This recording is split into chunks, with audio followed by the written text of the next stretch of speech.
Okay. Uh, I did some research on attachment theory, and I noticed that avoidant attachment theory seems to be pretty prevalent and pretty destructive to a lot of relationships.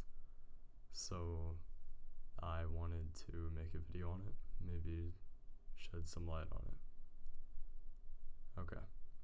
So attachment theory describes the different ways that people can act in relationships. When someone has an avoidant attachment style, they are uncomfortable with growing emotionally bonded or close to someone else. Attachment theory the first research on attachment theory was done specifically asking people how they felt and how they acted with people they loved. Okay, so attachment theory can be broken down into avoidant attachment can be broken down into two subcategories: dismissive avoidant and fearful avoidant. This kind of attachment theory usually carries on through adulthood and can affect relationships of all types.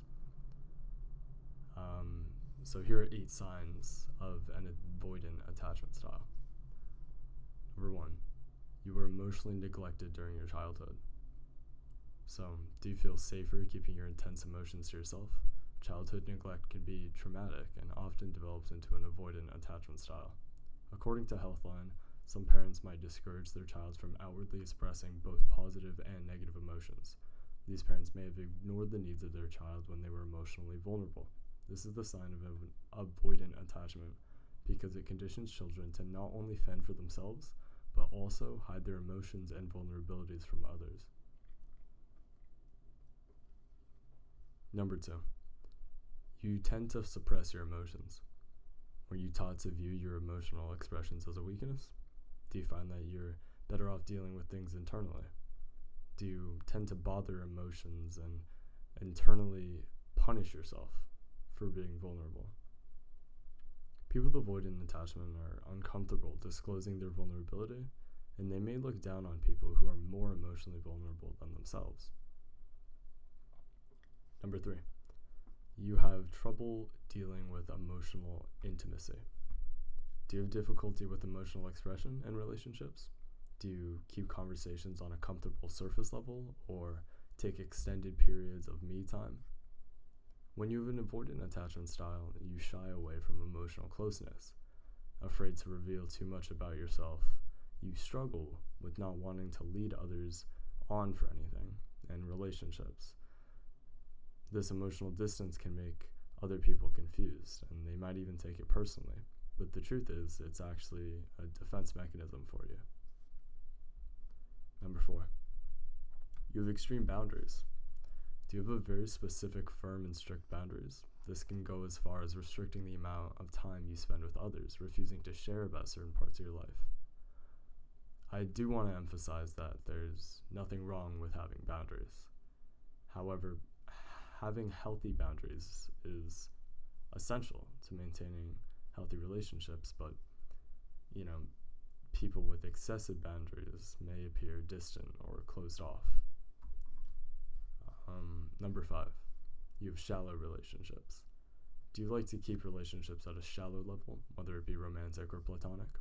In a romantic relationship, you may refuse to meet your partner's family or avoid topics and situations that would turn the relationship into a more serious one. In a platonic relationship, you may refuse to go into emotional depth about yourself or have long conversations or see others that often. Number 6, strong independence. Are you extremely independent and self-focused? Did you have to fend for yourself at an early age? Do you secretly look down on others who are more dependent? Independence by itself isn't a bad thing. As children grow, they should be increasingly more comfortable with making decisions on their own. However, when children are forced to become independent too early due to neglect, they may develop a strong need to always solve problems on their own, rather than having developed a healthy level of self-sufficiency. Number 7, you have trust issues. Did you get the proper attention and care you deserved as a child? If not, it's logical that you have a hard time trusting others throughout your life. Even in adulthood, you struggle to trust even those closest to you, and will try to distance yourself from wanting or receiving affection from others. And number 8, you're critical on yourself and others. When you have the avoidant attachment style, you may often find fault in those around you. This is more associated with a dismissive avoidant attachment style. And according to Joyce Catlett, MA, from PsychAlive, the trauma that is most commonly associated with this attachment style and empowers the mind's inner critical voice so much, it actually overshadows their inner positive voice as a result. And because of this, it's easier for you to identify faults within yourselves and others compared to the positive qualities. So, I don't know. If you have an avoidant attachment style, or if you're interested in attachment style, I recommend you do some more research to learn how to help yourself and the other people you create relationships with.